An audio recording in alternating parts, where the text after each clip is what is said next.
Mathcad. The given solve block. Let's see. Here, I want to get rid of this first. There we go. So, just to start it over again, variable x. So we're going to have a given. You're going to have some sort of equation. The trick here is to use control equals. You get a different kind of equal sign, which might be difficult to see on the overhead on the screen. Control equals. So now we have colon equals, which is assignment, equal sign, which is evaluate, and then control equal, which looks a lot like a regular equal. Control equal is to set this equal to something, and I'm just going through the examples in the book, chapter 12 here of the Seamer's book. So we want to set it equal to x to the fourth plus 3x squared minus 1. X raised to the fourth.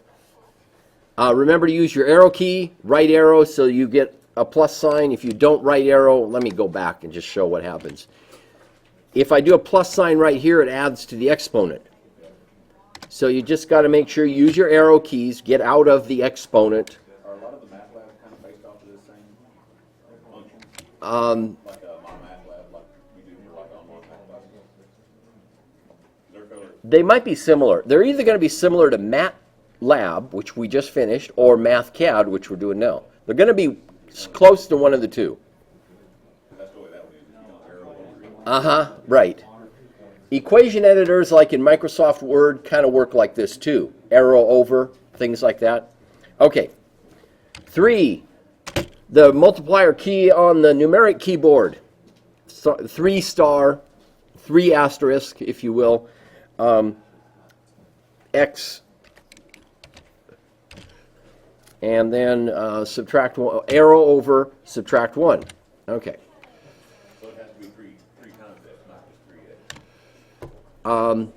So if you just do I think it, you know, just to be safe, I always use the star key. That's just for safety. Don't know if it'll work, don't know if it won't work. In different programs, it works different ways, so, you know, forget it. Right. So now, oops, and I don't want x equals that. I wanted 2. So I want to solve for x. I have an equation. I want to solve this equation. That's what I want to do. Pick a starting point, a guess, if you will. And that's assignment. X assigned equal 1. And then, I'll do this one over again. Down here, solving. So here's math. This is the tab which you guys open up most of the time is what you see. And I'm going to move this around so the guess values are, you can see the sides on the left side. It tells you it's a guess value, the constraints. Now, this is the tab you're usually on the math tab. Functions, solving, find. Oops, I can't do find now. I got to click down here. So, functions tab, solving, item, find. You can also do roots. So we're going to find x. We want to find out what x is that satisfies this equation, and the initial starting point is 1. Arrow over, hit the regular equal sign, and voila, you get a number. Let me back up on this one too. There we go. So this is a way to find a numerical answer. If we start at different starting points, let's see, 2, click outside. What's that now? That comes, oh, I'm glad you said something about that. I kind of, there we go. Let's move this out of, dang it. Yeah, I'm trying to move it out of the way. It just won't select. There it is. Move it out of the way. Start out,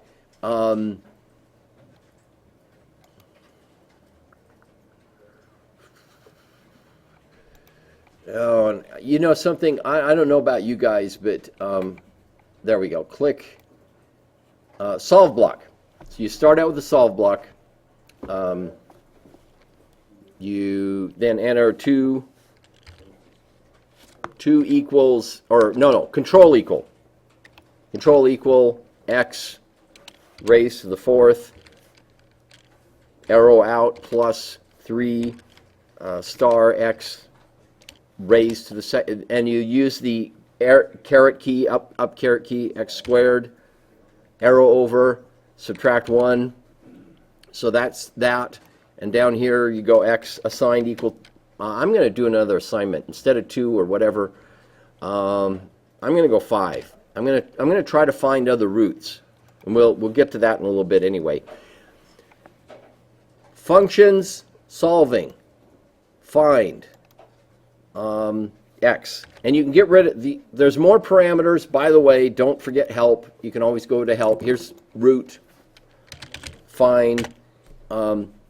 This book, this Seamer's book, is a little bit out of date, so use the Mathcad help system. There we go.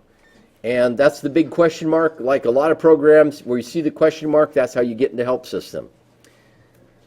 Okay, so we're down here. We're trying to find x. Arrow over, hit the equal sign for evaluate. It comes up with 0.89. I wonder if I put something up here, if I put something bigger, if it'll find it. It still finds 0.89. How about negative 10? Trying to find other roots. Ah, there we go. Negative 0.8. If 0.89 works, negative 0.89 ought to work. There should be 4 roots. I'm going to try something. Constants. Go over to math and do constant. Remember, there's a difference between pi the symbol and pi the constant. And I thought I for the square root of negative 1 would be there. I don't see it. And I can't remember where you actually put, root negative 1. I'll try I, just see if a Mathcad recognizes I. So I'm looking for imaginary roots. Click out. It doesn't know what I'm talking about. Let's do this. Negative 1 raised to the 0.5 power. That's I. That's square root of negative 1. Okay, there we go. Yes, it does find. So it'll find. So I put a complex number essentially in as my guess, and it comes up. It finds the complex solution. And I'll put a negative. Yep, and another complex solution. By the way, this is effectively 0. You guys recognize? It's due to the limitations of the system. It can't. It's got rounding errors. Okay. So that's that. So I just repeated this, basically showed you from beginning to end how to do that. Okay. This same equation, enter it the same way. It's outside the block now. This is another way to do things. This arrow key tells us to solve for x. And let's see, x. And then click outside, and it doesn't like it.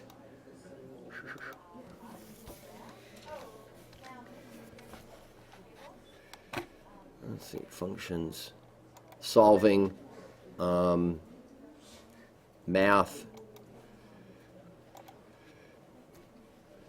There it is. You'll notice sometimes, and these programs are a little buggy in a way. Some of the stuff isn't where you expect it. It might be in a different place than you expect it. I would expect to find the find function in here. It's not here. It's over here. I would have expected to find the solve function in here, but it's not here. It's over here. This is just the problems with dealing with all these different things is you've got goofiness like this, and you just can't get away from it. And I think I have to put comma x. I'm solving for x. Click outside and it should find it, and it did. It found it. And I'll move it over here.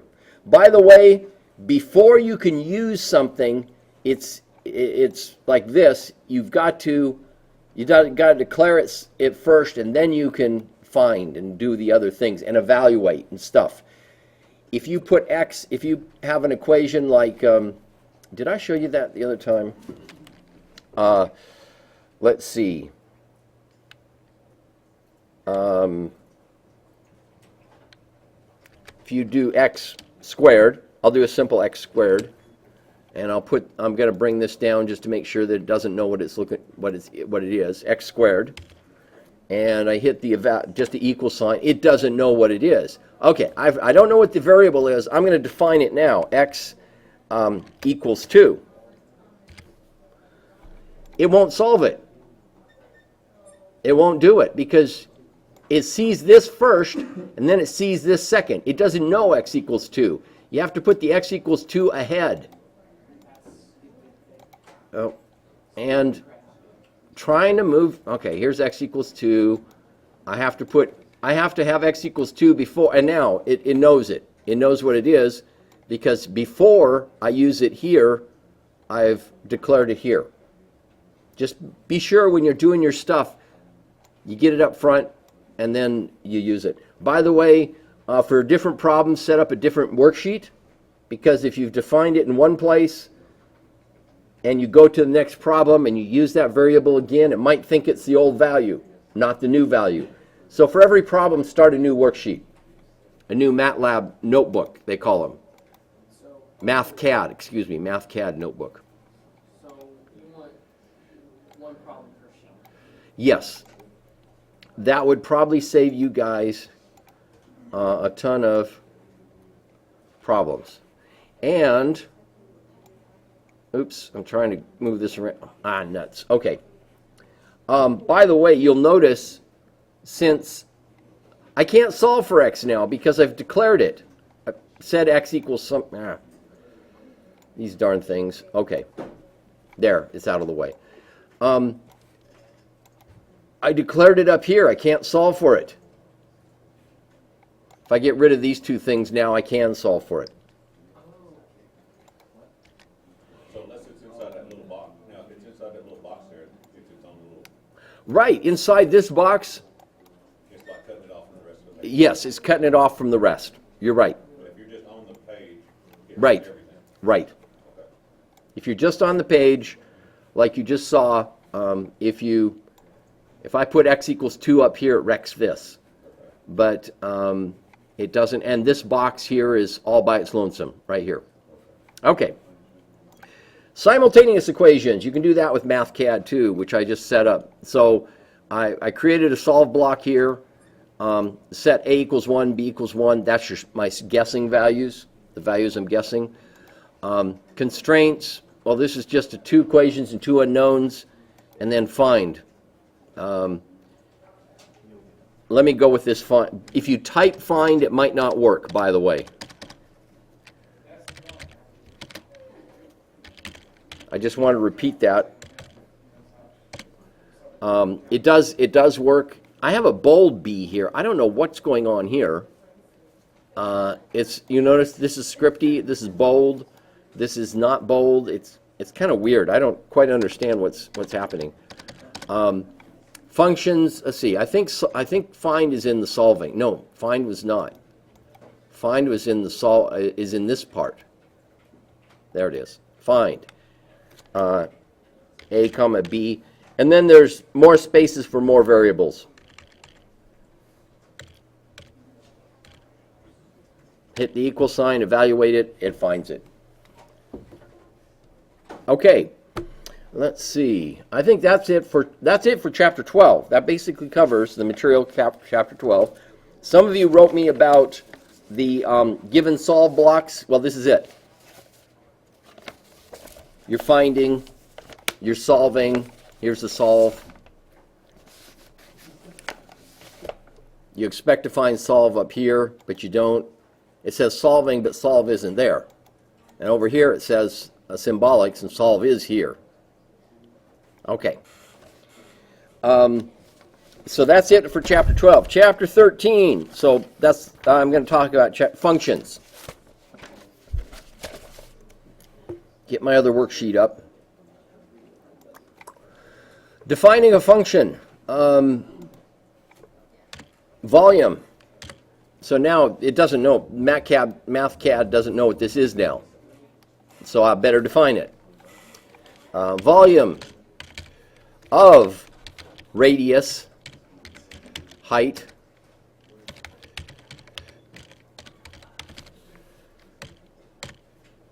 assigned equal to pi. Now remember, you got to pay attention to whether pi is a constant or pi is a symbol.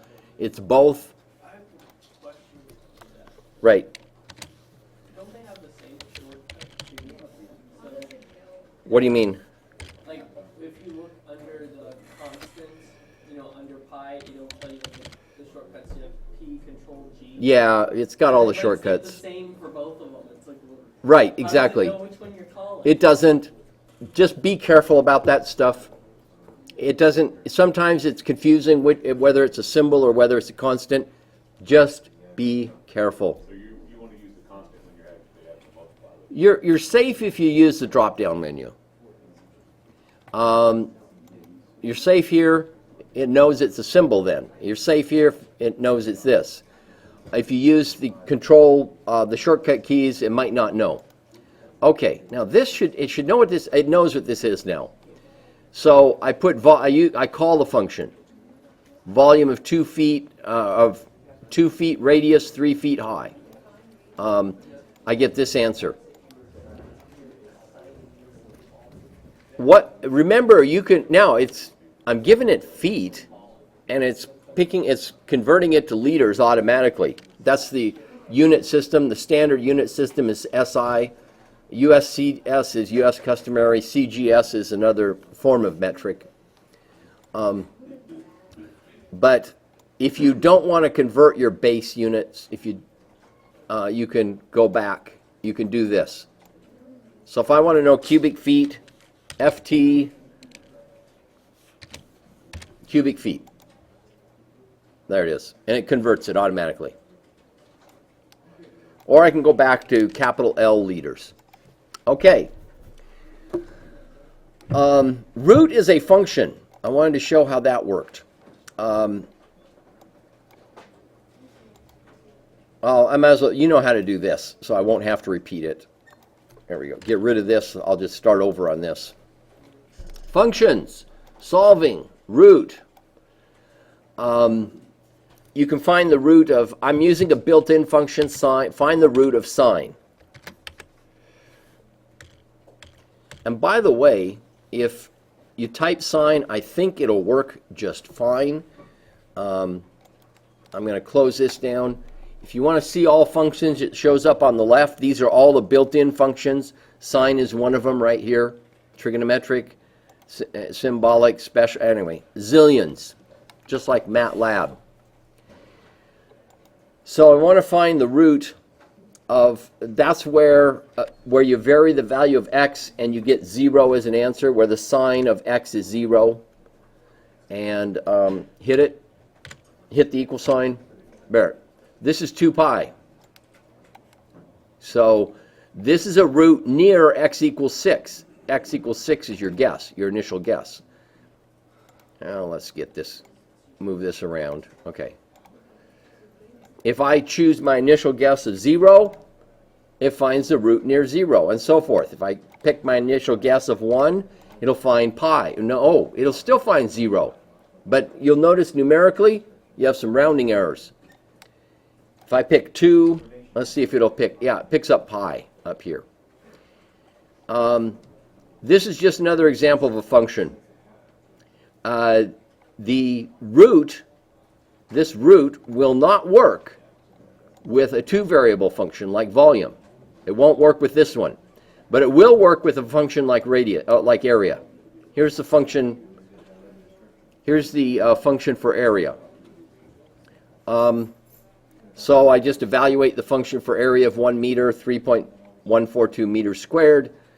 And again, I'll just go through this from the very beginning. So Area is a user-defined function. Volume is something I define myself. Area is something you define yourself. This will be very similar to the final exam. I'll ask you to create a function and evaluate the function. And evaluating it is just this. You put in specific numbers. You define the function here, and then you evaluate it. This is putting in the specific numbers. You're calling the function. This is creating the function. This is finding the root of a built-in function. Now we're going to find the root. I can't find the root of volume because it's got two variables. I can find the root of area. So, or I can't evaluate it. I've evaluated area for 1 meter, and it's pi meters squared. Go back to solving, root. I can put in my own function now, area of x. And I'm varying x to get, x. I'm varying x to get what I want. And I don't, the other stuff is like the interval that you use. You can find out about that in the help system later. And then hit equal, and it'll find the root. And that's because it's recognizing that X is 2, right? Um, Early from the top of the table. it's trying to find where this equals, what value of x will make the area 0. That's what root is all about. And of course, it's real close to 0. That's what we expect, is that when x equals 0, the area equals 0. So the root it found was this. I could redefine the function a little differently. What does x have to be for an area? Let's say you do this. Okay. And it doesn't, units not compatible, so let's go put meters here, which meters squared. There we go. So now it keeps its units okay. So you got sometimes you got to specify units. You just can't put in a number. You'll notice what happened when I specified units here. I had to have units here. And then it would be better if I didn't have units at all, because x, I can do an initial value of x. Let's go for that. So units are not compatible now down here in this root function. Units not compatible. So let's start with x equals, or assign, I'm going to assign it equal. This is your first guess, assign equal 1 meter. Now it should work out okay. So it's finding when x equals 1.784 meters, the area, this will be 0.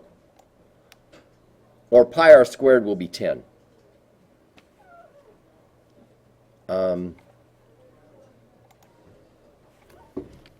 Let's do this.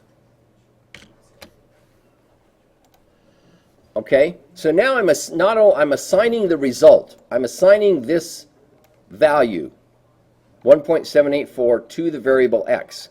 Now if I go area of x, x is now 1.784 meters. And hit the equal sign. It figures out it's, oh, that's right, this expression is 0. Real close to 0, which it's supposed to be. Pi r squared should be 10. To make this 0, then pi r squared is 10. Okay. And that happens at this value of x. Okay, that's functions. That's how you declare user-defined functions. That's how you use built-in functions. And that basically, that's what's up for Chapter 13. That's it for Mathcad, unless there's any questions. Then if there's no questions, I'll review the Matlab exam. Give me a second to set that up.